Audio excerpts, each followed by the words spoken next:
के डेट में बारात घरे आई, कइले दुल्हवा बा घरे लड़ाई। काल्हे के डेट में बारात घरे आई, कइले दुल्हवा बा घरे लड़ाई। मांगेला एगो दहेज में गाड़ी, विपत आइल बा कपार पे।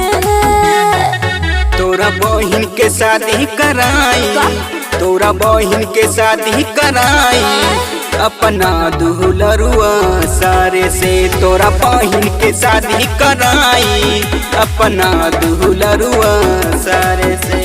ए समझ लू ये का कहत रहा? Recording by Aamir film recording studio Delhi. शादी कराई,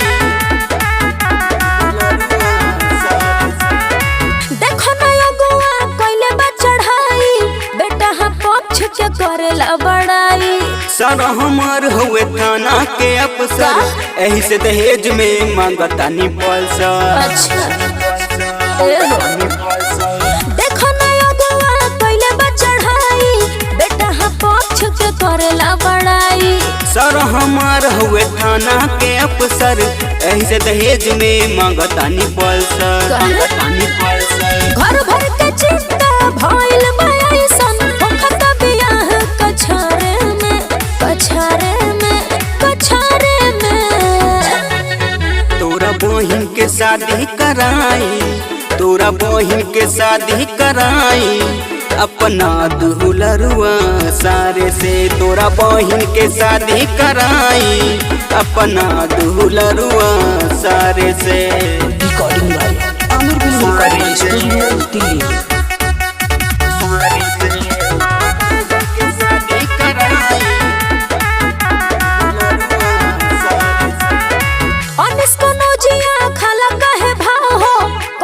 आशीष अपने दिलवा के बात हो।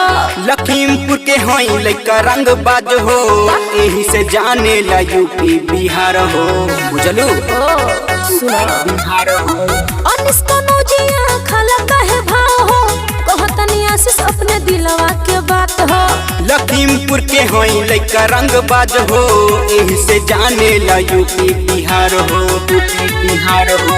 पंकज बोलमुआ देखी के पत्र कहे करब न काम उधारे में, उधारे में, उधारे में।